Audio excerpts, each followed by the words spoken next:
Dalam sunyi malam ku bertanya, siapakah aku di sisinya? Mencari cahaya dalam gelita. Adakah hati telah terlupa? Ku mencari jauh ke ufuk dunia, mendaki gunung, menempuh masa. Namun jawaban datang perlahan dalam hati yang penuh kesabaran.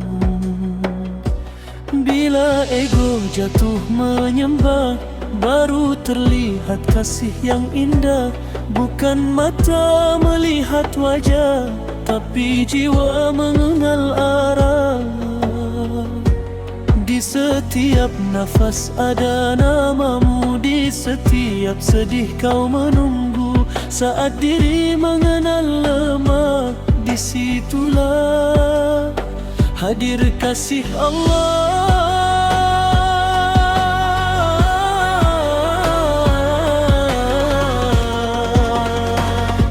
Rahsia Allah dalam diri, bukan mata tapi hati.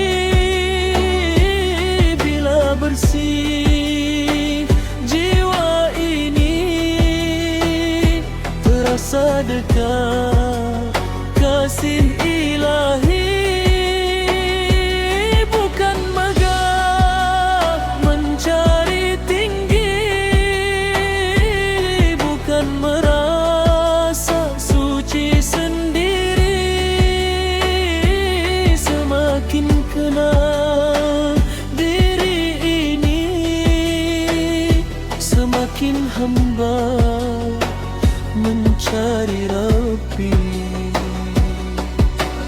Pernah ku sesat dalam bangga, menyangka ilmu sudah sempurna. Rupanya jalan masih jauh. Tanpa tawaduk hati kan rapuh. Air mata menjadi saksi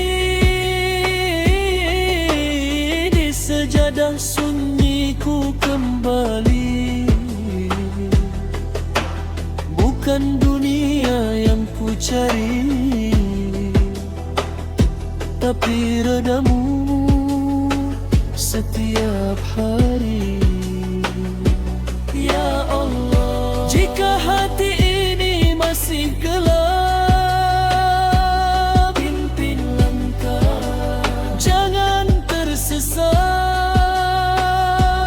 Ajarku mengenal diri, agar dekat padamu setiap hari.